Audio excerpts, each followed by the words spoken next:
The snow had begun falling on St. Mary Mead just after midnight, and by morning it lay thick and pristine across the village, transforming familiar lanes into something almost magical.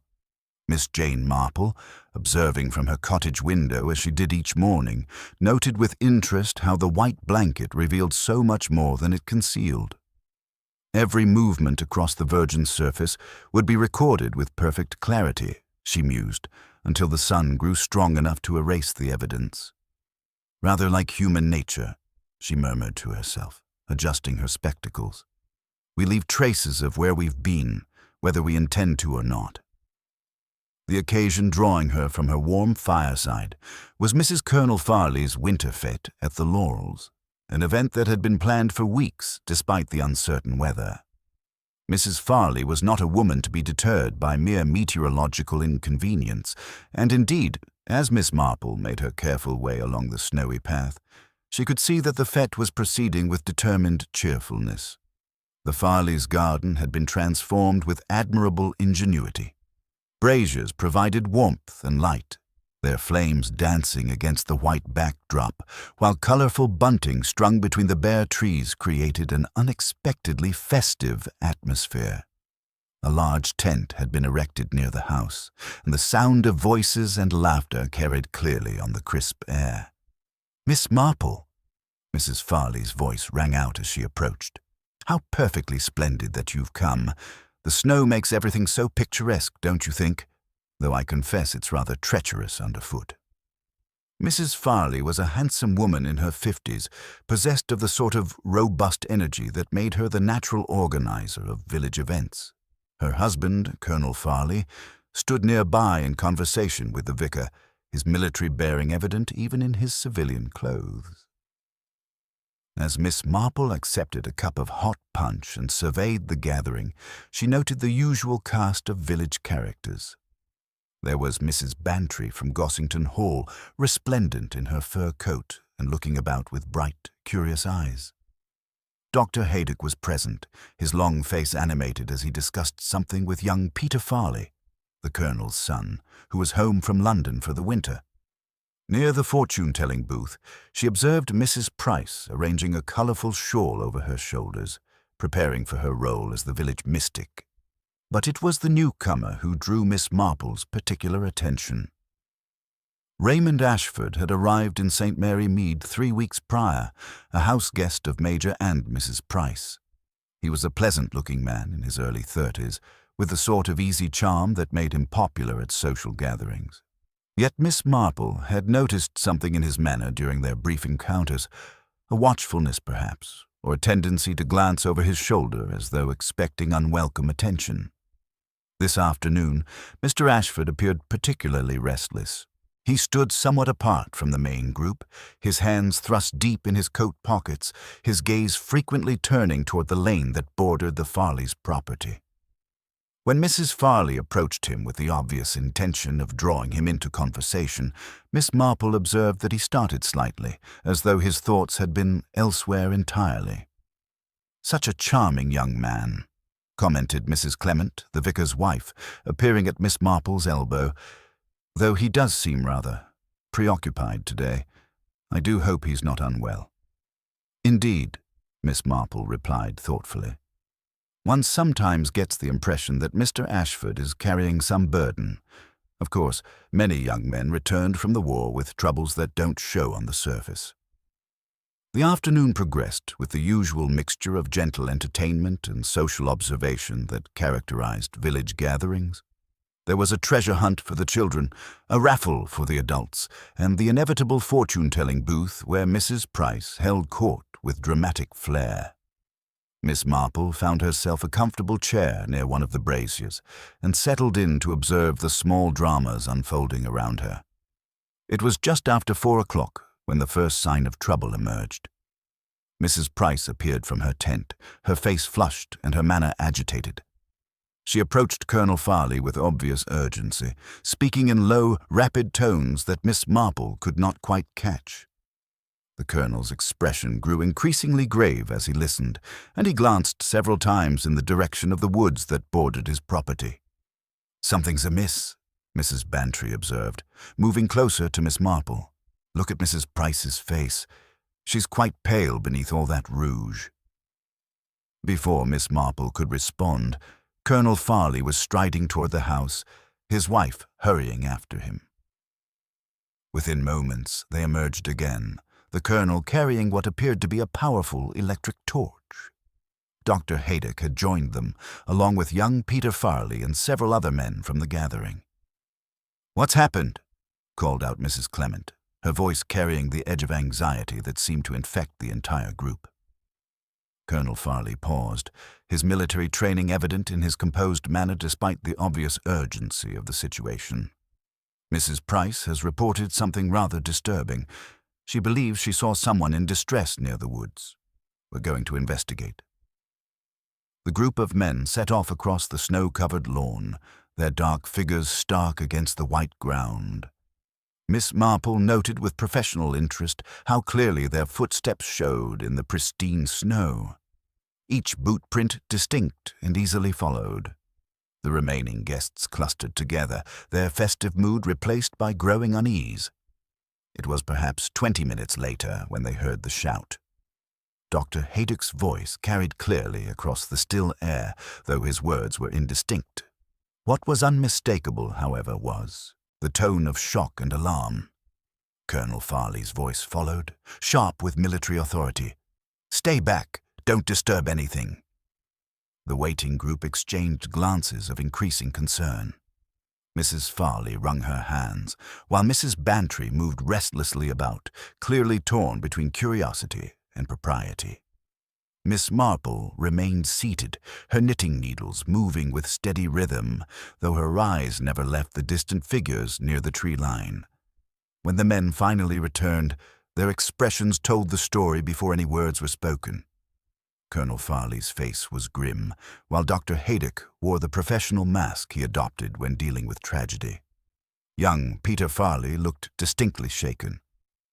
"I'm afraid," Colonel Farley announced to the assembled group, "that we must ask everyone to remain here for the present. There has been an incident.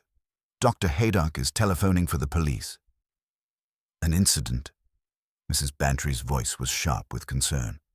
"What sort of incident?" Dr. Haydock stepped forward, his medical training evident in his careful choice of words. "Mr. Raymond Ashford has been found dead in the woods. The circumstances are unusual. The police will need to speak with everyone who was present this afternoon." The reaction was immediate and predictable. Mrs. Clement gasped and reached for her husband's arm. Mrs. Price swayed dramatically and had to be supported by her husband. Several of the younger guests began talking at once, their voices rising with excitement and alarm. But it was Peter Farley who provided the detail that transformed concern into genuine mystification. "The strangest thing," he said, his voice carrying clearly over the general commotion, "is the snow around him. There's a clear set of footprints leading from the garden to where we found him, but—" He paused, shaking his head as though he couldn't quite believe his own words. "But there are no footprints leading away. None at all. It's as though whoever was with him simply vanished into thin air." Miss Marple's knitting needles stopped their steady rhythm for the first time that afternoon. She looked up at Peter Farley with suddenly sharp attention, her mild blue eyes taking on the focused intensity that those who knew her well had learned to recognize. "No footprints leading away," she repeated softly. "How very interesting indeed." As the village constable arrived and began the process of securing the scene, Miss Marple continued to sit quietly by the dying brazier, her mind already working through the implications of what she had heard. In her long experience of human nature, she had learned that the impossible was usually quite possible once one understood the human motivations behind it. Somewhere in this gathering of seemingly ordinary villagers was someone who had wanted Raymond Ashford dead. Someone clever enough to commit murder and vanish without a trace in fresh snow. Someone who believed they had created the perfect crime. Miss Marple smiled slightly as she resumed her knitting. In her experience, there was no such thing as a perfect crime. Human nature, with all its vanities and weaknesses, always left clues for those patient enough to observe them, and she was nothing if not patient.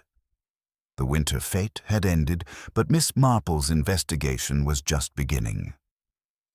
The police arrived with the brisk efficiency that marked Inspector Slack's approach to village crimes. Miss Marple observed his familiar figure striding across the snow-covered lawn, his expression already set in the lines of professional skepticism that she had come to recognize during their previous encounters. Behind him followed Constable Polk and Dr. Haydock, who had remained at the scene to preserve what he grimly termed the integrity of the evidence. The assembled guests had been moved into the Farleys' drawing room, where Mrs. Farley dispensed tea with the determined grace of a woman refusing to let murder disrupt proper hospitality. The contrast between the cheerful chintz and the grim circumstances created an atmosphere of surreal tension that Miss Marple found quite familiar. In her experience, death had a way of intruding upon the most civilized gatherings. Inspector Slack wasted no time in establishing his authority. "Ladies and gentlemen," he announced, removing his hat and surveying the room with sharp eyes, "I must ask that no one leave the premises until they have been questioned. We are treating Mr. Ashford's death as suspicious." The word suspicious sent a visible tremor through the gathering. Mrs. Price, who had been dabbing at her eyes with increasing drama, gave a theatrical gasp. "I knew it," she whispered loudly enough for everyone to hear. "The cards warned of danger, a dark stranger, violence in a lonely place. Poor Raymond wouldn't listen." "Now, Sybil," Major Price interjected, his military bearing evident despite his obvious discomfort. "You mustn't exaggerate. Your predictions are always rather general in nature." Inspector Slack's questioning proceeded with methodical thoroughness. Each guest was called individually to Colonel Farley's study, emerging with the slightly dazed expression of people who had been required to account for their movements in precise detail. Mrs. Price returned from her interview in a state of high agitation, insisting that she had seen a figure in the woods but unable to provide any useful description. It was when Sarah Farley, the Colonel's niece who had arrived late to the fete, was questioned that the first significant testimony emerged. The young woman appeared genuinely distressed as she described what she had witnessed around 4 o'clock. "I saw Mr. Ashford near the edge of the woods," she said, her voice trembling slightly. "He was speaking with someone, arguing, I think. The other person was wearing a heavy coat, but I couldn't make out who it was. The snow was falling quite thickly again by then." "A heavy coat?" Inspector Slack pressed. "Man or woman?" "I couldn't tell," Sarah admitted. "They were too far away, and the snow obscured everything, but their voices were raised. It seemed like a quarrel." This revelation created considerable excitement among the remaining guests until Inspector Slack delivered the detail that rendered Sarah's testimony deeply puzzling. "The difficulty, Miss Farley, is that we have found only one set of footprints leading to where Mr. Ashford was discovered. His own. If there was another person present, they left no trace in the snow." The impossibility of the situation settled over the room like a chill. Major Price shifted uncomfortably before offering, Perhaps Raymond was troubled enough to harm himself. He had been receiving disturbing letters recently, telephone calls at odd hours. Some business matter from his past that wouldn't leave him in peace." Miss Marple, who had been sitting quietly with her knitting, looked up with sudden interest. "Inspector," she said in her gentle voice, "might I ask about Mr. Ashford's boots? Were they well fitted?" Inspector Slack frowned at the seemingly irrelevant question. "His boots. They appeared to be his own, though now that you mention it, they seemed rather large for him. The footprints showed a distinctive dragging pattern." "How very interesting," Miss Marple murmured, her needles resuming their steady rhythm. "Boots that don't fit properly can tell such a story, can't they? Rather like people, in a way. We often present ourselves as something we're not, and the deception shows in unexpected places." Dr. Haydock, who had been listening with professional attention, nodded slowly. "The wound was to the back, Inspector. A single thrust with a narrow blade. The weapon hasn't been recovered." As the questioning continued and the winter darkness deepened outside, Miss Marple continued her quiet observations. Someone in this room had committed what appeared to be an impossible crime. But in her long experience, impossible crimes were simply ordinary crimes viewed from the wrong angle. The truth, like footprints in snow, was always there for those patient enough to read the signs correctly. The mystery of the footsteps that led nowhere had only begun to unfold. By morning, St. Mary Mead had transformed the previous day's tragedy into a rich tapestry of speculation and conjecture. The village hummed with theories that grew more elaborate with each telling, until the simple fact of Raymond Ashford's death had been embroidered with mysterious London connections, secret engagements, and at least 3 different supernatural explanations, courtesy of Mrs. Price's increasingly dramatic interpretations. Miss Marple, who had ventured out ostensibly to purchase wool but actually to observe the village's collective reaction, found herself the recipient of numerous confidences. At the post office, she learned that Mr. Ashford had been receiving letters with London postmarks for weeks. At the baker's, she discovered that he had been seen burning papers in the Price's fireplace. By the time she returned to her cottage, she'd assembled a picture of a man carrying secrets that had finally caught up with him. Mrs. Bantry arrived shortly after breakfast, her eyes bright with the excitement that murder invariably brought to her otherwise predictable existence. "Jane, the whole thing grows more mysterious by the hour. Inspector Slack is questioning everyone again, and now they've found something in the woods." "Indeed?" Miss Marple settled herself with her knitting, noting that her friend's information was always reliable, if dramatically presented. "A red woolen scarf caught on a bramble bush near where poor Mr. Ashford was found. Everyone knows it belongs to Sarah Farley. She's worn that particular scarf all winter. The police are treating it as significant evidence." Miss Marple's needles paused momentarily. How convenient for someone that such an identifiable item should be discovered. Though I suppose scarves can be lost or deliberately placed, can they not? Their conversation was interrupted by an unexpected visitor. Peter Farley stood at the door, his young face drawn with obvious distress and the particular pallor that comes from a sleepless night spent wrestling with conscience. "Miss Marple," he began, accepting the tea she offered with hands that trembled slightly, "I find myself in a most awkward position. Inspector Slack seems to believe I had some connection to Ashford beyond casual acquaintance, and I'm afraid he's quite right, though not in the way he imagines." Mrs. Bantry leaned forward with undisguised fascination as Peter struggled to find the right words. "The truth is, I did know Raymond Ashford, but not under that name. 3 years ago at university, I encountered a man calling himself Richard Ashmore. He was charming, persuasive, and he convinced several of us to invest in what he claimed was a promising business venture." "And the venture failed?" Miss Marple inquired gently, though her tone suggested she already suspected the answer. "Completely. Our money vanished, and so did Ashmore. When I heard Ashford's voice at the fete, certain phrases he used, I became increasingly certain they were the same person. I confronted him privately, and though he denied it vehemently, his reaction confirmed my suspicions." Miss Marple resumed her knitting, her mind working through the implications. "You weren't the only victim of this scheme, I imagine." Peter's face grew even more troubled. "That's what makes this so dreadfully complicated. Sarah was also involved. She lost money she couldn't afford to lose, her inheritance from her mother. When I realized who Ashford was, I warned her. She was absolutely furious, more angry than I've ever seen her. The revelation settled over the room like a chill. Here was motive, clear and compelling for both young people. Yet Miss Marple found herself considering not just the obvious implications, but the curious details that didn't quite fit the simple narrative. "When you found Mr. Ashford's body," she said thoughtfully, "you mentioned the absence of footprints. Did you notice anything else unusual about the scene?" Peter frowned, clearly trying to recall details through the shock of discovery.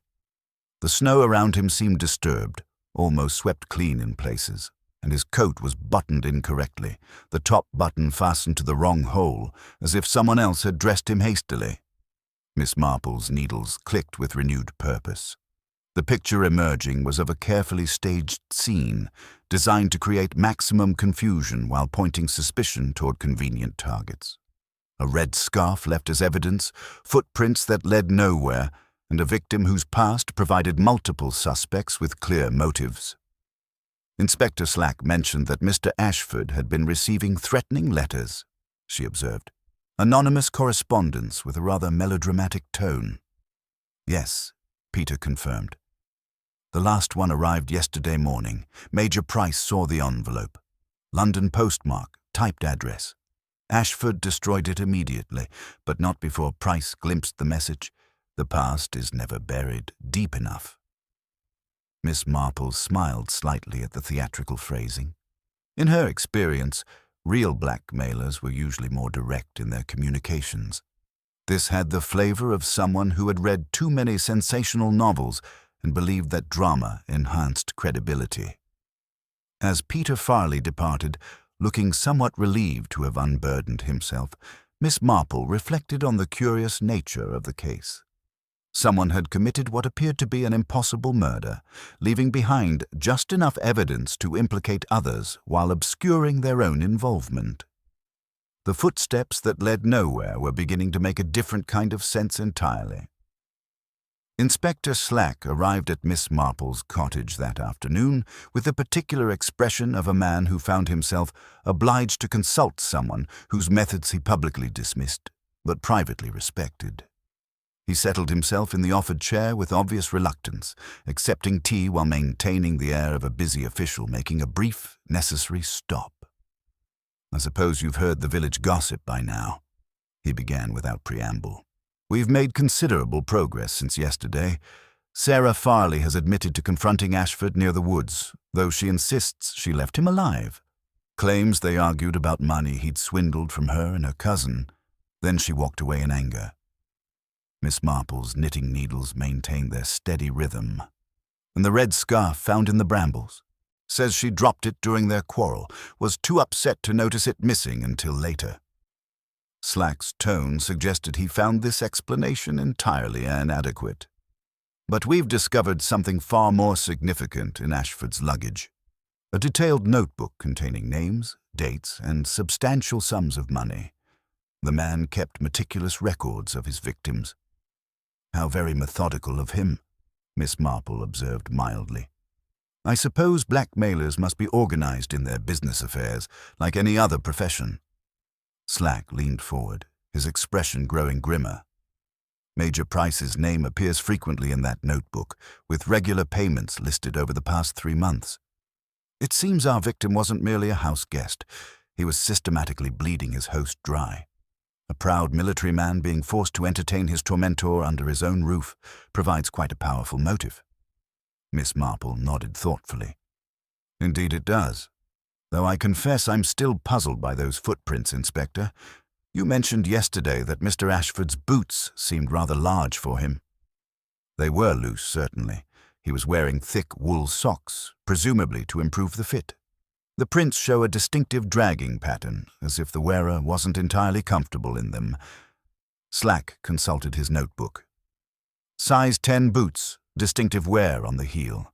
They match the prints in the snow perfectly." "How curious that a young man would choose such ill-fitting footwear for a social occasion," Miss Marple mused. "Most people are quite particular about comfortable shoes, especially when walking on snow." Their conversation was interrupted by the arrival of Mrs. Farley, who appeared at the cottage door in a state of considerable agitation. She accepted Miss Marple's invitation to enter, though her manner suggested she was too distressed to sit. "Inspector, I felt I must tell you immediately," she began, wringing her hands. "I've been thinking about those boots you mentioned, the ones poor Mr. Ashford was wearing. I believe they actually belong to my husband. Old gardening boots he keeps in the tool shed near the woods for guests and workmen to use when the weather is poor." Inspector Slack's attention sharpened immediately. "Borrowed boots? Are you certain?" "Quite certain. We keep several pairs in various sizes, along with heavy coats and such things. The shed is never locked. Anyone attending the fête could have accessed it.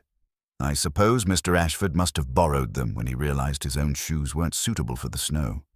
Miss Marple set down her knitting with sudden interest. This shed, it's at the edge of the garden, near where the body was found. Yes, just at the tree line. We've always kept the garden tools there, and the extra outdoor gear for visitors. Mrs. Farley's voice trembled slightly. Do you think it's significant? After Mrs. Farley departed, Inspector Slack sat in thoughtful silence, the implications of this revelation clearly working through his mind. Miss Marple resumed her knitting, though her eyes held a distant, considering expression. "Inspector," she said finally, "if Mr. Ashford borrowed those boots from a shed near the murder scene, then the footprints might not tell the story of a walk from the house at all, might they? They could tell quite a different story entirely." Slack frowned. "You mean the prints could have been made after his death? But that would require someone else wearing the boots, creating a false trail. Or," Miss Marple suggested gently, "it might mean that Mr. Ashford never walked to his death at all. Perhaps he was already in the woods, near the shed when he was killed. The footprints could have been created afterward to suggest a different sequence of events entirely." The inspector's expression showed grudging respect for this possibility. That would explain the dragging pattern. Someone unfamiliar with the boots, trying to create convincing prints while moving the body or staging the scene. Miss Marple smiled slightly. "In my experience, Inspector, the most puzzling crimes often have the simplest explanations. We've been assuming the footprints tell us when and how Mr. Ashford reached the woods, but perhaps they only tell us that someone wanted us to believe a particular story about his final moments."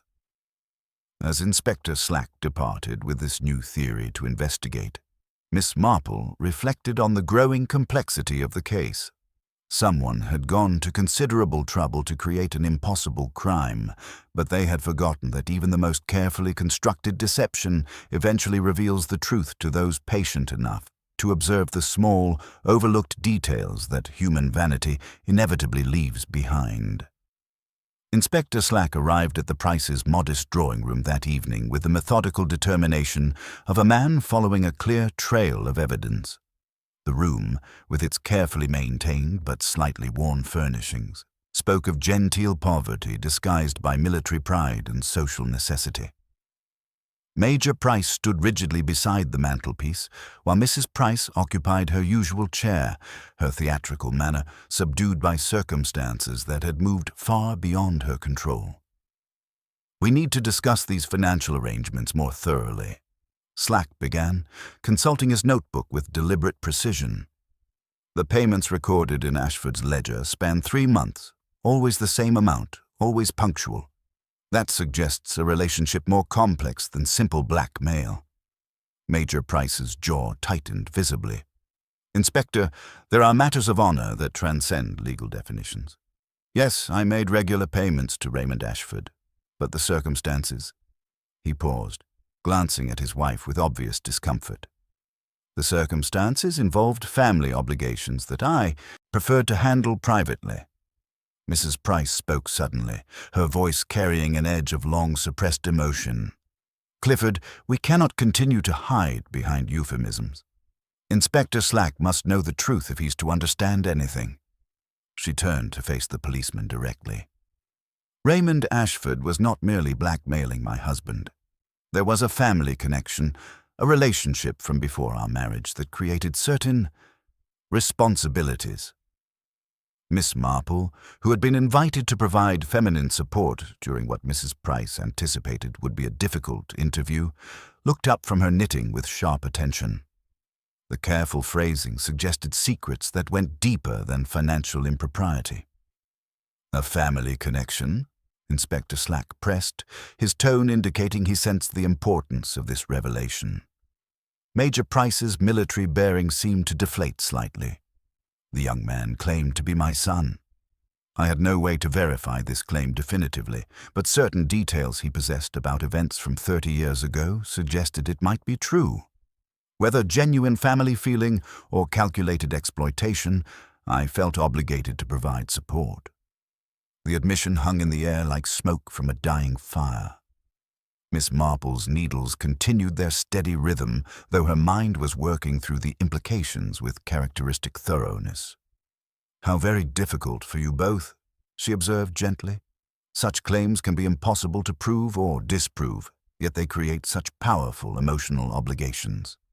Rather like those confidence tricks where people claim to have found lost relatives in foreign countries." Mrs. Price flushed slightly. "You think he was lying?" "I think," Miss Marple replied carefully, "that young men in desperate financial circumstances can be remarkably creative about family connections. But more importantly, I think such claims create exactly the sort of emotional turmoil that leads to tragedy." Inspector Slack made careful notes, clearly recognizing that this information transformed his understanding of the case entirely. "Did either of you see Ashford between luncheon and the time his body was discovered?" "I saw him briefly near the tool shed," Mrs. Price admitted reluctantly. "I'd stepped away from my fortune-telling booth for a few minutes. The emotional strain of the day had become overwhelming. He appeared to be borrowing one of the heavy coats we keep there for guests." "What time was this?" "Perhaps 20 minutes before 4 o'clock. He seemed agitated, kept looking toward the house as though expecting someone. When he saw me, he called out something about settling matters once and for all." Miss Marple's attention sharpened at this detail. "The tool shed where the boots were kept? How interesting that he should need both boots and a coat from the same location, almost as though he were preparing for something more than a simple walk in the snow." Their conversation was interrupted by the arrival of Colonel Farley, who appeared at the door looking pale but determined. Dr. Haydock had reluctantly agreed to let him make this brief visit, though his medical disapproval was evident. "Inspector," the colonel began without preamble, "I've remembered something important about yesterday afternoon. When we first found the body, before the others arrived, I noticed something odd about the snow around Ashford. The surface looked artificial somehow. Not the natural texture you'd expect, but as though someone had tried to recreate the appearance of undisturbed snow after the fact." Miss Marple set down her knitting entirely, her mild eyes taking on the focused intensity that those who knew her had learned to recognize. "Artificial snow? You mean someone had disturbed the natural surface and then attempted to disguise that disturbance?" "Exactly. There were subtle differences in texture, small inconsistencies in the way the light reflected off the surface. My years in India taught me to read ground conditions carefully. It can mean the difference between life and death in hostile territory." Inspector Slack leaned forward with obvious interest. "Are you suggesting the crime scene was deliberately altered?" "I'm suggesting," Colonel Farley replied grimly, "that someone went to considerable trouble to make us see exactly what they wanted us to see. The question is why someone would need to disguise the natural state of the snow around a murder victim." Miss Marple resumed her knitting, though her expression remained thoughtful. "In my experience," she said quietly, "when people work so hard to create a particular impression, it's usually because the truth would tell a very different story. The footsteps that led nowhere may not have been impossible at all. They may simply have been created to seem impossible." As the evening progressed and the various participants departed, Miss Marple reflected on the growing complexity of human motivations surrounding Raymond Ashford's death. A young man claiming family connections, demanding money and recognition. A proud military couple caught between duty and deception. And now, evidence that the crime scene itself had been carefully staged to create an impression of impossibility. Someone had committed murder and then worked methodically to obscure not just their identity, but the very mechanics of how the crime had been accomplished. The artificial snow suggested a killer who understood that the most effective deceptions were those that made people believe they had seen something impossible, when in fact they had simply seen something carefully arranged to appear impossible. The truth, Miss Marple suspected, would prove to be far more straightforward than the elaborate staging suggested, once one understood the human vanities and weaknesses that had made such elaborate deception seem necessary. The morning after the revelation about the artificial snow brought a subtle but unmistakable shift to St. Mary Mead's social fabric.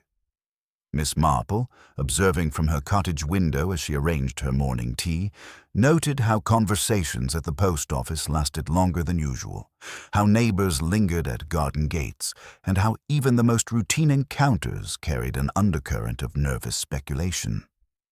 Murder, she reflected, had a way of making everyone examine their own secrets with uncomfortable scrutiny. Her first visitor arrived before breakfast. Sarah Farley, whose composed demeanor had given way to visible distress and the telltale signs of a sleepless night. The young woman accepted tea with trembling hands, her usual brisk confidence replaced by something approaching desperation. "Miss Marple, I must speak with someone sensible," Sarah began, her voice barely steady. "Inspector Slack believes I killed Raymond Ashford, and each new piece of evidence seems to point more directly toward me. Yet I swear I left him alive after our quarrel." Miss Marple settled herself comfortably, her knitting needles resuming their familiar rhythm. "Tell me about your argument, dear. Not the facts you told the inspector, but the feelings beneath them. In my experience, emotions often reveal more truth than carefully rehearsed statements." Sarah's composure cracked visibly. "I was absolutely furious with him, enraged beyond anything I'd ever felt. But there was something else Raymond threatened me with, something I didn't tell the police. He claimed to possess information about my father's business dealings before his death, irregularities that would destroy our family's reputation entirely. When I threatened to expose him at the fete, he said he would reveal these secrets if I spoke publicly." "Blackmail upon blackmail," Miss Marple observed gently. "How very complicated Mr. Ashford made his affairs." "That's not all," Sarah continued, her voice dropping to barely above a whisper. "When I saw him arguing with someone near the woods, I recognized the coat the other person was wearing. It was Peter's old greatcoat, the one he keeps in the shed for gardening. Peter is very particular about his things. He would never lend that coat to anyone, especially not someone he despised."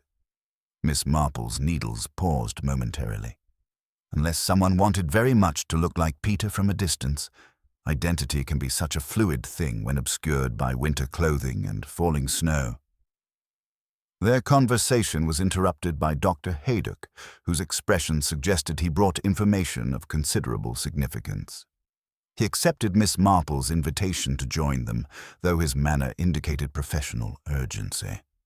"I've completed a more thorough examination of the body," he announced without preamble. "The wound that killed Ashford was inflicted by someone with considerable anatomical knowledge. The blade entered precisely between the ribs, striking the heart with almost surgical accuracy. This wasn't a crime of passion. The killer knew exactly where and how to strike for immediate death." Miss Marple's attention sharpened considerably. "Medical knowledge, you suggest?" "Or extensive military training," Dr. Haydock replied grimly. "The technique is consistent with what soldiers learn for close combat, a single, efficient thrust designed to kill quickly and silently." Sarah's face grew even paler. "But that description could apply to several people at the fete. Colonel Farley has extensive military experience, as does Major Price." "There's something else," Sarah added hesitantly. "When I watched the argument through the snow, the person in Peter's coat moved rather stiffly, almost awkwardly. At the time I thought it was the treacherous footing, but looking back it seemed like someone who wasn't entirely comfortable in their movements." "Like someone wearing unfamiliar boots," Miss Marple suggested, "or someone trying very hard not to leave recognizable footprints." Dr. Haydock nodded grimly. "The implications are considerable. If the person arguing with Ashford was deliberately disguising their identity and gait, this was a premeditated encounter, planned in every detail." "One more thing," Sarah continued. "When their argument ended, I saw the figure in Peter's coat turn and walk back toward the house. But they didn't go inside. They disappeared around the side of the building, near where the garden tools are kept." Miss Marple's needles resumed their steady rhythm, her mind weaving these new threads into the existing pattern. Back toward the house, but not inside. And then, presumably, The footprints we found later only went one way, toward the woods, which suggests the person who walked back to the house must have returned later, or someone else created that single set of footprints to confuse the timeline entirely. After her visitors departed, Miss Marple remained by the fire, contemplating the growing complexity of the deception. Someone with military or medical training had committed a precisely executed murder, then staged an elaborate scene involving borrowed clothing, artificial footprints, and carefully planted evidence. The killer had relied on the snow to hide their tracks, but in creating such an intricate deception, they had revealed far more about themselves than they realized. The footsteps that led nowhere were finally beginning to point somewhere very specific indeed. The morning brought Mrs. Clement to Miss Marple's cottage, her usual fluttering demeanor replaced by the determined air of someone who had wrestled with conscience and emerged victorious. She perched on the edge of the offered chair, her hands twisting nervously around her gloves. "I simply cannot remain silent any longer," she began, without preamble. "On the afternoon of the murder, I witnessed something that has been troubling me terribly. I was fetching ribbon from my motor car when I saw Mrs. Price emerge from the tool shed, carrying something bundled beneath her shawl. She was being extraordinarily secretive about it." Miss Marple's knitting needles paused momentarily. "You're quite certain it was Mrs. Price?" "Absolutely. She has such a distinctive way of moving, that theatrical glide from her amateur dramatics days. No one else carries themselves quite that way. What troubles me most is that she didn't return to her fortune-telling booth until nearly 4 o'clock, and when she did, she immediately claimed to have seen someone in distress near the woods. The very claim that led to the discovery of the body," Miss Marple observed thoughtfully. "How very convenient." Their conversation was interrupted by Inspector Slack's arrival, his expression grim with new discoveries. "We've found the murder weapon," he announced. "A narrow kitchen knife from the Price's household, hidden beneath loose boards in the tool shed. There were also gardening gloves stained with blood, but curiously, the blood was on the inside of the fingers, suggesting the killer cut themselves during the attack." "An amateur attempting a professional technique," Miss Marple murmured. "How very revealing." Before the inspector could respond, Peter Farley burst through the door with the wild urgency of sudden recollection. "Miss Marple, Inspector, I've remembered something crucial about the day before the fete. I saw Raymond Ashford in heated discussion with Dr. Haydock near the surgery. They were arguing about medical records, something about proof being necessary for Ashford's claims. When Dr. Haydock noticed me, they both fell silent immediately." Inspector Slack's attention sharpened considerably. "Medical records that might prove or disprove a claim of paternity?" "Exactly what I thought," Peter confirmed. "Ashford was demanding documentation, and Dr. Haydock was refusing on ethical grounds. But the conversation suggested Haydock possessed information that could validate or destroy Ashford's assertion about being Major Price's son." Miss Marple set down her knitting entirely, her mild eyes taking on penetrating intensity. "Dr. Haydock, who has the medical knowledge to kill with surgical precision. Dr. Haydock, who controlled access to the crime scene and could have altered the evidence. Dr. Haydock, whose military service would have provided the necessary combat training." The implications settled over the room like morning frost. Inspector Slack consulted his notebook with renewed purpose. The doctor was among the first to reach the body, had opportunity to stage the scene, and possessed both the knowledge and means to commit the murder. Yet something still troubles me about the elaborate nature of the Ehard deception. "Indeed," Miss Marple agreed, resuming her knitting with thoughtful precision. "The borrowed boots, the artificial snow, the impossible footprints. It all seems rather theatrical for a man of science. Unless, of course, he had assistance from someone with a natural flair for dramatic staging." Mrs. Clement gasped softly. "You mean Mrs. Price helped him?" "I mean," Miss Marple replied carefully, "that when people are desperate to protect those they care about, they often discover talents they never knew they possessed. A woman who spends her afternoons creating mysterious fortunes might prove quite skilled at creating mysterious crime scenes." Inspector Slack rose with sudden determination. I think it's time Dr. Haydock and I discussed his relationship with the deceased more thoroughly, and perhaps Mrs. Price should join us for that conversation. After the inspector departed, Miss Marple remained by her window, watching the village return to its morning routines. The pieces were finally arranging themselves into a coherent pattern. Medical knowledge combined with theatrical flair, desperate love twisted into protective deception, and the fatal mistake of believing that elaborate staging could disguise simple human motives. The trouble with creating impossibilities, she murmured to herself, is that they inevitably point toward the very people clever enough to conceive them. Dr. Haydock and Mrs. Price have been so busy directing our attention toward mysterious footprints that they forgot we might eventually look at the directors themselves. The footsteps that led nowhere were finally leading somewhere very specific indeed, toward two people who had believed their combined skills could create the perfect crime, not realizing that perfection itself would become their undoing. The revelation came not through dramatic confrontation, but through the methodical uncovering of documents that had been hidden in plain sight. Inspector Slack arrived at Miss Marple's cottage that evening with the particular expression of a man whose certainty had been thoroughly shaken, carrying a manila envelope that seemed to weigh far more than its contents should warrant.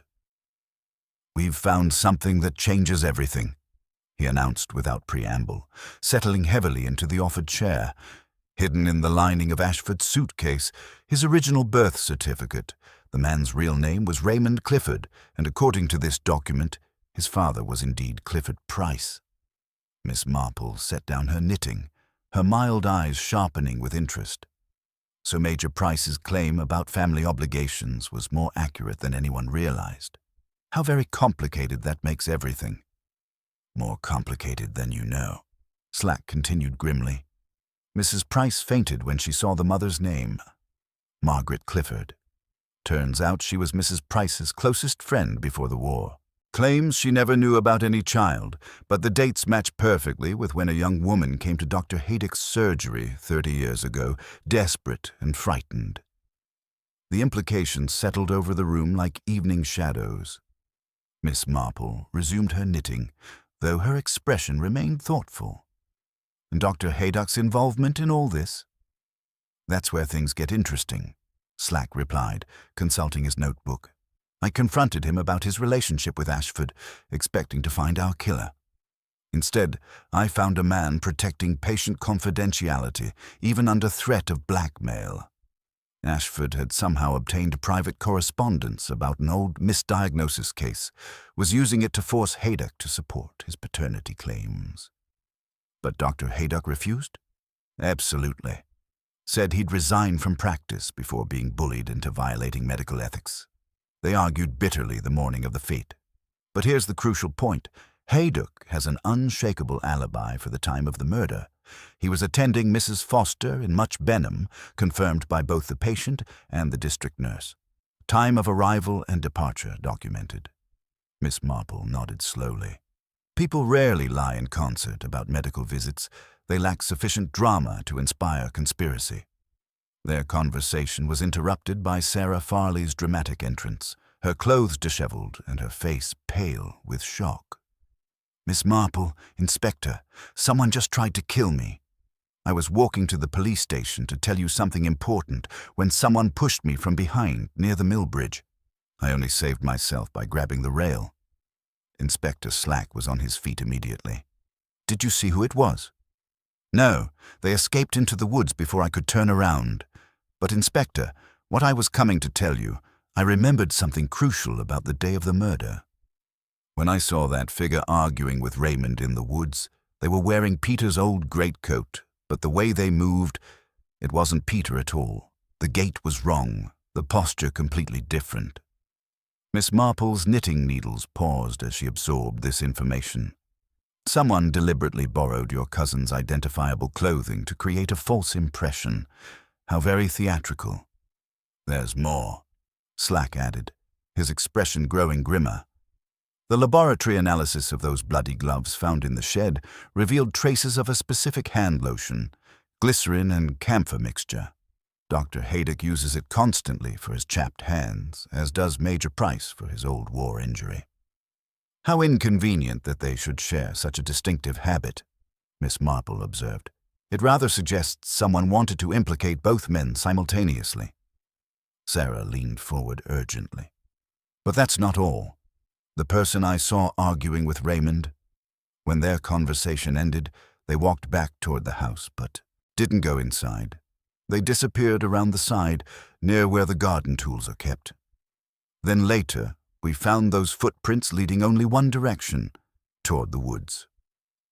Miss Marple set her knitting aside entirely, her expression taking on the focused intensity that those who knew her had learned to recognize. So we have someone who walked away from the murder scene, then returned later to create false evidence. Someone who understood that by making the crime appear impossible, they could control how every piece of evidence would be interpreted. The second attack on Miss Farley confirms it, Slack agreed. Someone is growing desperate, making mistakes. The killer knows we're getting close to the truth. Indeed, Miss Marple replied thoughtfully. The truth, I suspect, is far simpler than all this elaborate staging would suggest. Someone has gone to extraordinary lengths to create confusion. Borrowed clothing, artificial footprints, planted evidence.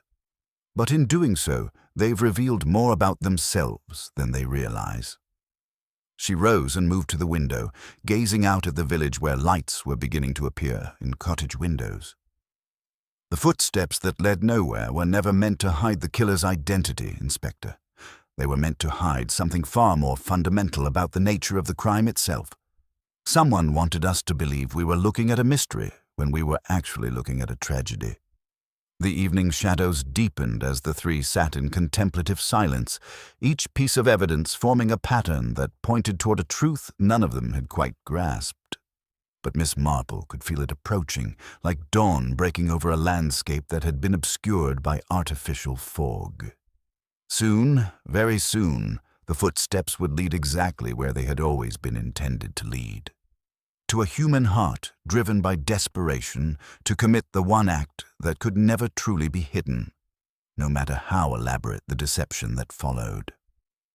The killer had made their final mistake in attacking Sarah Farley. Now it was simply a matter of following the trail of panic and protective instincts to its inevitable conclusion. Miss Marple requested that Inspector Slack permit her one final gathering before any formal charges were brought. The drawing room at the Laurels, where the tragedy had first unfolded, seemed the appropriate setting for its conclusion. The afternoon light filtered through windows that looked out upon snow now patchy and gray, the pristine whiteness of 3 days past transformed into something altogether more ordinary and revealing. The assembled company carried themselves with the particular tension of people who knew that secrets were about to be exposed. Colonel Farley stood beside the mantelpiece, his military bearing intact despite the obvious strain.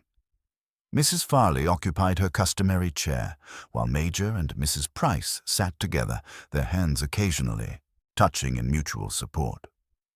Dr. Haydock positioned himself near the window, his medical bag at his feet, present in both professional and personal capacity. Peter Farley paced restlessly, while Sarah sat quietly on the sofa, her composure remarkable given the circumstances. Miss Marple settled herself comfortably, her knitting bag beside her, though she made no move to take up her needles. "You must forgive an elderly woman," she began in her gentle voice, "for asking what may seem rather obvious questions. I find that people are often kind enough to indulge such apparent simplicity, and in doing so, they reveal far more than they realize."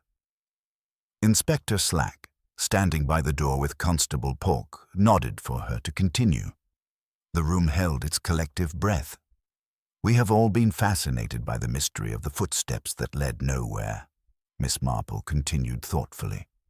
"Such an impossible crime seemed to suggest supernatural intervention or criminal genius beyond ordinary comprehension. But in my experience, impossible crimes are usually quite possible once one understands the human motivations behind them." She turned her mild gaze toward Dr. Haydock. "Doctor, You mentioned that the wound was inflicted with surgical precision, a single thrust between the ribs, striking the heart with almost medical accuracy. Yet you also confirmed that you were attending Mrs. Foster in Much Benham at the time of the murder, with witnesses to verify your presence. Dr. Haydock nodded grimly. That's correct, though I confess the precision of the wound troubled me greatly, suggesting someone with anatomical knowledge. Or, Miss Marple suggested gently, someone who had observed such knowledge being applied. Someone who had watched medical procedures, perhaps assisted in emergency situations, learned through observation what trained professionals know through education. Mrs. Farley shifted uncomfortably. Sarah has often helped Dr. Haydock with emergency cases in the village. She's quite skilled at basic medical procedures. Miss Marple smiled slightly. Indeed. And Sarah, you were also present when Peter received his military training during university holidays, were you not? I believe he mentioned practicing field medicine and combat techniques with friends during those summers. Sarah's composure remained intact, though a slight tension appeared around her eyes. I may have observed some of their exercises, yes. How very educational that must have been, Miss Marple observed. Now, regarding those puzzling footprints. Inspector Slack mentioned they showed a distinctive dragging pattern, as though the wearer was uncomfortable in boots too large for them. But there's another reason footprints might drag, isn't there? If someone were walking backward, carefully placing their feet in existing prints to disguise their true direction of travel. The revelation sent a visible tremor through the room. Inspector Slack leaned forward with sudden interest. You see, Miss Marple continued, her voice remaining conversational, the impossible crime becomes quite possible when one realizes that the footprints didn't lead to the murder scene at all. They led away from it. Someone walked backward from the woods to the garden, stepping carefully in their own previous tracks, creating the illusion that Mr. Ashford had walked alone to his death. Peter stopped pacing abruptly. But that would require knowing exactly where to step, having made the journey before. Precisely, Miss Marple agreed. The killer had walked to the woods earlier, probably to arrange the meeting with Mr. Ashford. They wore the oversized boots from the tool shed to disguise their own footprint characteristics, and borrowed Peter's distinctive greatcoat to create a false impression for any witnesses. Mrs. Price spoke suddenly, her voice strained. But I saw the figure arguing with Raymond. They were wearing Peter's coat, but the movement seemed wrong somehow. Because it wasn't Peter, Miss Marple replied gently. It was someone else entirely, someone who knew that Peter's coat would be immediately recognizable and would create exactly the sort of confusion we've all experienced. Someone who understood that by making the crime appear impossible, they could control how every piece of evidence would be interpreted.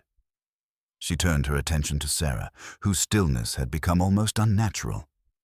You were very clever about the timing, my dear. You arranged to meet Mr. Ashford near the tool shed, where you could access the boots and coat without being observed. You wore these disguising items for your confrontation, knowing that any witness would assume they had seen Peter. After the unfortunate conclusion of your meeting, you walked back toward the house in your disguise, then changed back to your own clothes and returned later to create the backward footprint trail that would baffle everyone. Sarah's hands gripped the arms of her chair, though her voice remained steady. That's a very creative theory, Miss Marple, but you have no proof of any of it. Don't I? Miss Marple asked mildly. Inspector Slack, you mentioned finding traces of a specific hand lotion on the bloody gloves, glycerin and camphor mixture. Dr. Haydock uses it for his chapped hands, as does Major Price for his war injury. But there's a third person who uses that particular preparation, isn't there? Someone who works regularly in the garden, whose hands are often exposed to harsh weather conditions. Inspector Slack consulted his notebook. Miss Sarah Farley purchases the same lotion regularly from the village chemist. The pharmacist confirmed it when we made inquiries about who might have access to that specific mixture. The evidence was mounting, but Miss Marple wasn't finished. The red scarf, found in the brambles, was indeed yours, Sarah, but not lost during an argument as you claimed. It was deliberately placed there to support your story, about confronting Mr. Ashford and walking away in anger. Just another piece of misdirection in a very carefully orchestrated deception. Sarah's composure finally began to crack. "He destroyed everything," she whispered, her voice carrying years of suppressed pain. "My inheritance, my family's reputation, my future." He laughed about it, said we were all fools who deserved what we got. He was planning to expose every embarrassing detail of his fraudulent schemes, knowing it would destroy the social standing my family had built over generations. "And so you felt you had no choice," Miss Marple said with genuine sympathy. "But Sarah, my dear, there's always a choice. The tragedy is that you chose to solve one problem by creating a far greater one." The room fell into heavy silence as the full weight of the revelation settled over everyone present.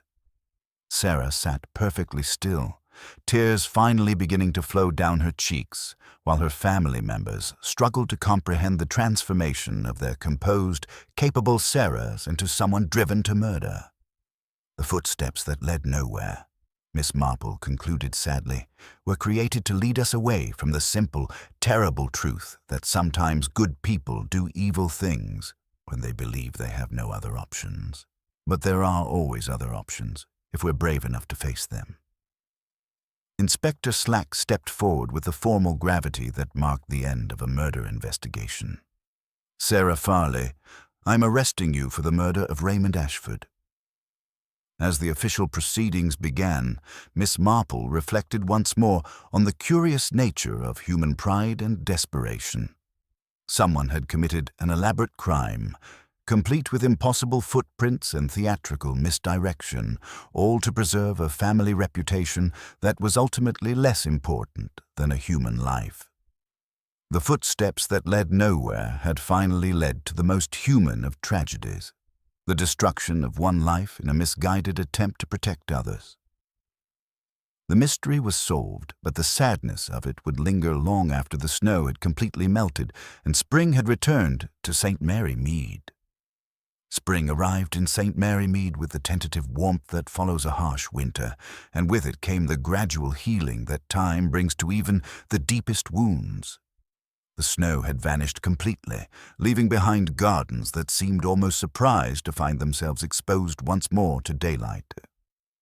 Miss Marple, observing from her cottage window as she arranged her morning tea, reflected that the village bore its scars with the same quiet dignity that characterized its residents, visible to those who knew where to look, but not allowed to define the whole. The trial had concluded with what Dr. Haydock termed as merciful an outcome as justice would allow. Sarah Farley's sentence reflected the court's recognition of extreme provocation and her previously unblemished character, though it could not restore what had been lost. The young woman who had once seemed destined for a respectable marriage and a quiet life of village committees now faced years of contemplating how pride and desperation had transformed her into someone she barely recognized. The village transforms. The aftermath had touched every corner of St. Mary Mead in unexpected ways. Major and Mrs. Price had quietly departed for Cornwall, unable to bear the weight of whispered conversations and pitying glances. The revelation of Raymond Ashford's true identity as their son had proven too painful for public consumption, though privately most villagers felt genuine sympathy for their situation. Mrs. Price's dramatic fortune-telling days had ended abruptly, replaced by what Mrs. Bantry described as a rather touching determination to lead an ordinary life. Dr. Haydock carried his own burden of guilt, visiting Miss Marple regularly to discuss what he termed the terrible irony of teaching healing arts that were used for harm. She had gently reminded him that the knowledge itself bore no moral weight, that a scalpel could save or destroy, depending entirely on the hand that wielded it and the heart that guided that hand. The technical resolution. Inspector Slack's final visit had provided the satisfying closure that official reports rarely offered. Sitting in Miss Marple's parlor, he had finally understood the elegant simplicity behind Sarah's seemingly impossible crime. The backward walking was brilliant in its conception, Miss Marple had explained, her knitting needles maintaining their steady rhythm. When one walks forward in oversized boots, one lifts the feet to maintain the footwear, but walking backward, carefully placing feet into existing impressions, creates that distinctive dragging pattern you observed. Sarah was feeling for the edges of her previous footprints, trying to step precisely within them. The artificial snow that had puzzled Colonel Farley represented Sarah's attempt to smooth over the evidence of where she had turned around to begin her deceptive retreat. Using a branch to sweep the surface, she had created the unnatural texture that the Colonel's military-trained eye had detected, though he had misinterpreted its significance. Human nature revealed. As evening settled over the village, Miss Marple reflected on the profound lessons embedded in what the newspapers had sensationally dubbed the impossible footprint murder. Sarah Farley had believed that elaborate deception could hide simple human motivations, not understanding that complexity itself becomes a form of signature. The very impossibility of the crime had pointed directly towards someone clever enough to conceive such impossibility. The tragedy lay not in the crime's ingenuity, but in its fundamental misconception. Sarah had imagined that preserving her family's reputation justified destroying another person's life, failing to understand that reputations could be rebuilt while lives could never be restored.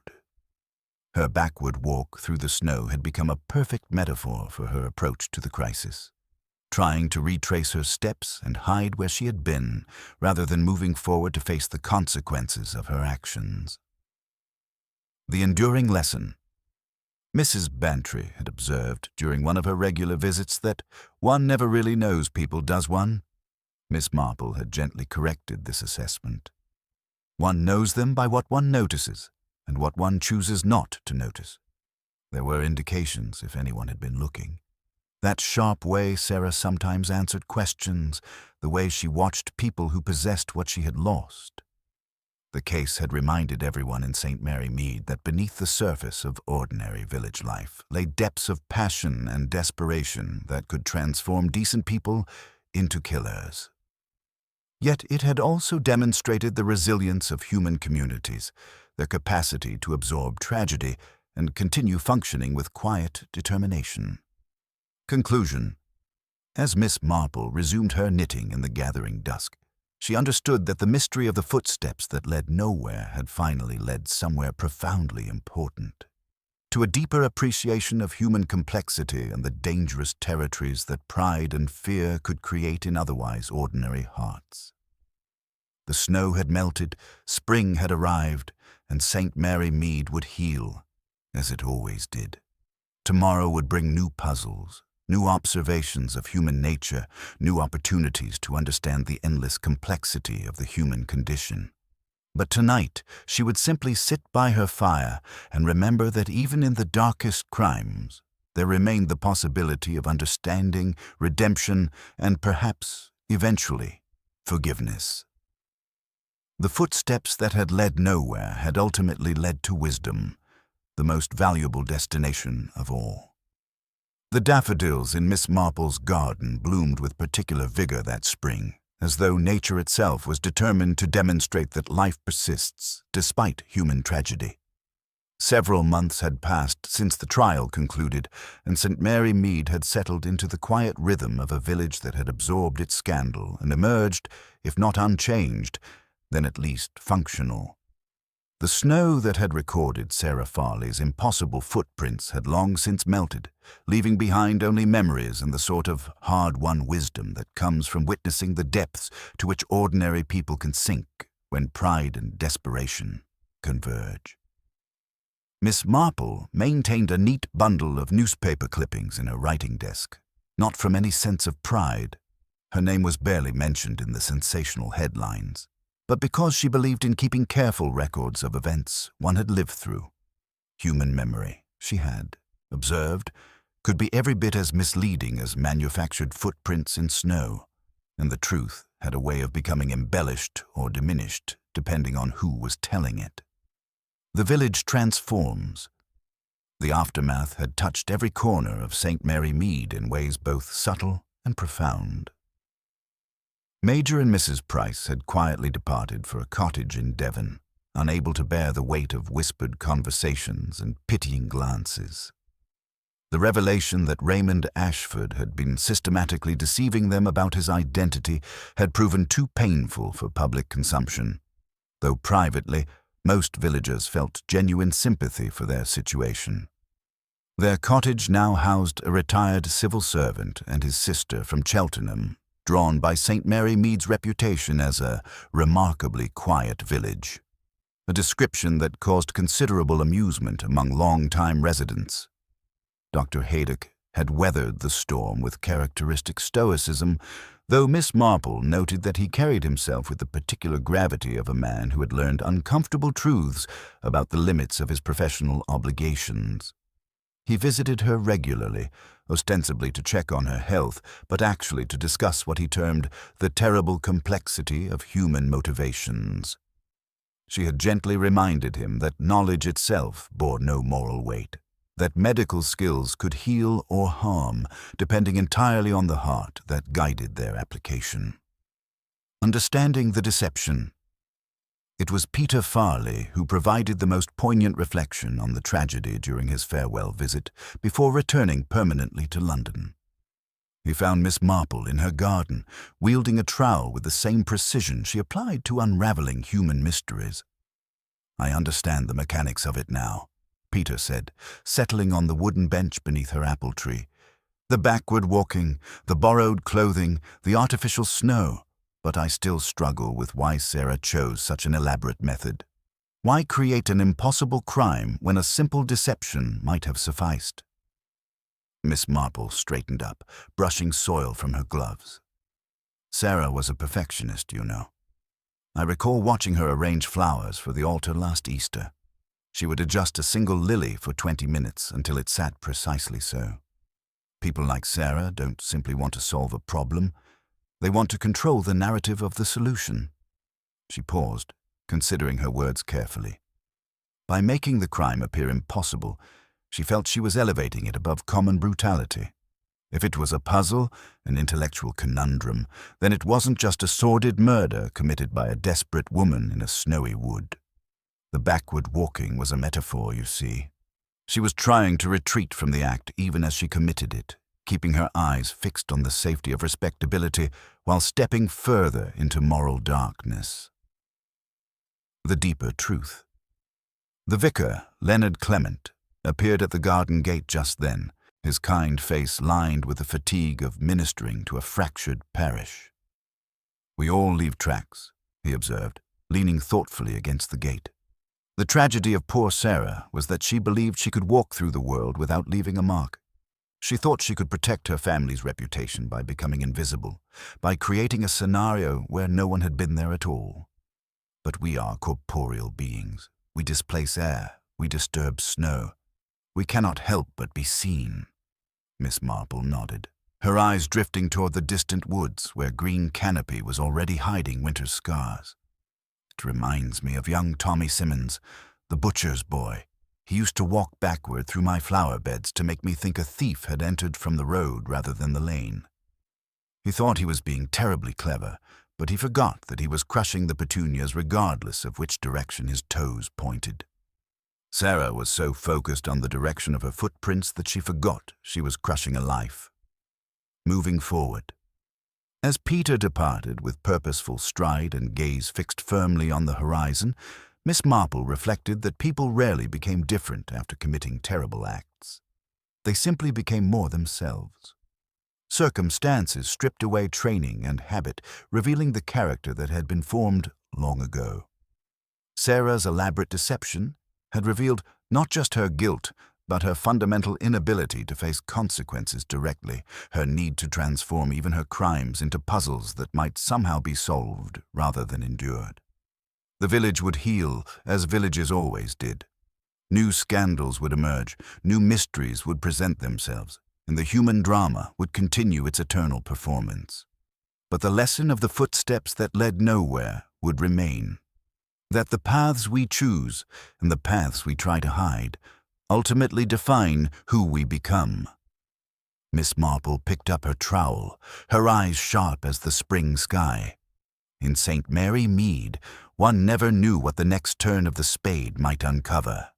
The daffodils had given way to roses when the letter arrived, its institutional postmark and careful handwriting immediately recognizable to Miss Marple as she retrieved it from her morning post. She settled into her favorite chair with her tea, noting how the summer light fell differently through her cottage windows than it had during those dark winter days when impossible footprints had led them all into the depths of human desperation. Sarah Farley's letter bore the measured cadence of someone who had learned to weigh each word carefully. The writing was neat, controlled. Perhaps the first truly honest thing Sarah had produced in years. She wrote not of the prison's harsh realities, but of its unexpected gifts, the library where she now worked, cataloging books and ensuring everything found its proper place. "For the first time in my life," she had written, "I'm not trying to hide anything. I simply exist, and that existence has its own strange peace." The letter contained no self-pity, no attempts at justification. Instead, Sarah had achieved something that had eluded her during her carefully orchestrated village life: genuine self-awareness. "I used to believe," she wrote, "that intelligence meant finding clever ways to avoid consequences. Now I understand that real intelligence is the capacity to accept them and continue living. When I walked backward through the snow that day, I thought I was erasing my steps. I see now I was merely delaying the moment when I would have to look behind me and face what I had done." Miss Marple folded the letter thoughtfully, adding it to the small collection of documents she maintained from the case. Through her window, she could see Mrs. Bantry's motor car proceeding at its usual energetic pace, children chalking hopscotch squares on the pavement, the postman making his rounds with cheerful efficiency. St. Mary Mead had absorbed the tragedy and continued, as villages always did, weaving even the darkest threads into the fabric of its ongoing story. The village's quiet healing. Dr. Haydock had stopped by the previous week, ostensibly to check her blood pressure, but actually to discuss what he termed the strange mathematics of guilt and redemption. He had received a similar letter from Sarah, he confided, and found himself oddly comforted by her transformation. "She spent her life building facades," he had observed. "Now she must live without walls, and perhaps that's the truest punishment of all." The case had taught the village uncomfortable lessons about the dangers of perfectionism, disguised as virtue. Sarah had not been protecting her family's reputation. Miss Marple had come to understand.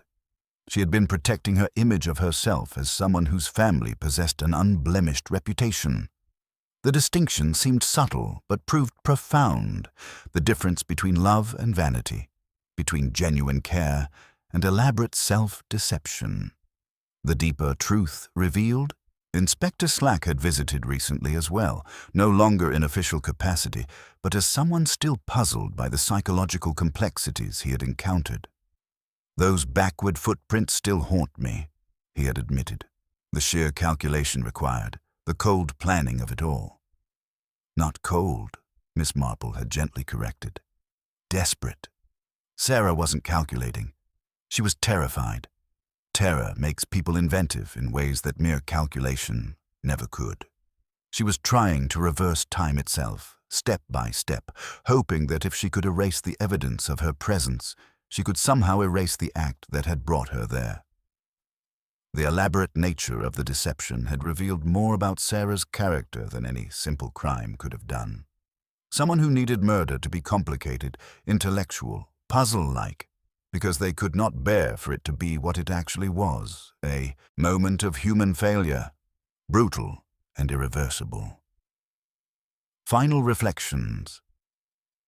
As evening approached and shadows lengthened across her garden, Miss Marple reflected on the curious nature of pride, that most dangerous of human failings because it disguised itself so effectively as virtue.